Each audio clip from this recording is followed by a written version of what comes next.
Good morning, how are you? Well, carrying on from last week, there was even more great economic news. GDP is up for the fourth consecutive quarter. The Governor of the Bank of England has promised he won't be touching interest rates for a while, even though both inflation and employment figures are down, which are the indicators he said he'd be looking for. We seem to have turned a corner, but I am keeping my fingers crossed when I say that, as I'm sure you are too. See the interview he gave to the BBC earlier in the week, which explains this logic. He may not be a laugh minute as an interviewee, but to be honest, would you really want a Bank of England governor who was cracking jokes all the time? Exactly, I rest my case.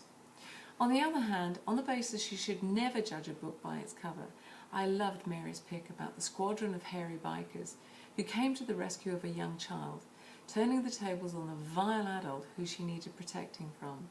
If you go to the homepage, it's hard to miss them. They've got slightly matted rather than flowing locks of hair, but these are really big motorbike saviours. They're probably not going to be booked for a shampoo advert anytime soon, but hey, you'd want them on your side in an argument, wouldn't you? Now, God willing, none of us will ever have to find out personally just what it would be like to lose one of our children. And it must be made even worse when it happens in a place that you thought was safe, in a seemingly random violent incident like the Sandy Hook shooting in America last year. But you know, some people are bigger than their circumstances. The parents of one child who was slain, Charlotte Bacon, decided that instead of doing what many of us, including me, would do, which would be rage against the world and look for vengeance of some sort, they would set up something meaningful in the memory of their daughter. The result is quite extraordinary, so I urge you to search for Charlotte Bacon and read just how remarkable these people are. Meanwhile, Tracy uploaded a Proclaimers piece, or was it? Not exactly as you would expect or know them.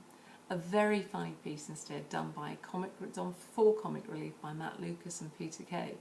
Very politically incorrect, so please don't watch it if you're going to be offended in any way.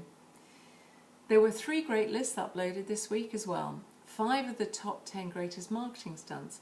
Some are totally mad ideas, but some of which have cost only pounds instead of thousands. It really got ideas sparking in my head, so watch this space. You never know what we're going to do next. And then one of the other lists, which had a lot of people talking about it online. 6 habits of instantly likeable people. I'm not sure about all of them, especially number 2, which I've got a feeling could land you in hot water or in front of a judge. Try some of them for yourself and let me know how you get on. If you need a character witness, probably don't call me. I'm not a good idea. The other list you all seem to like, understandably, was the one showing the 6 things that makes the story go viral. It's not always the obvious or big things that you might think. If you've got a limited marketing budget, perhaps they're worth a shot.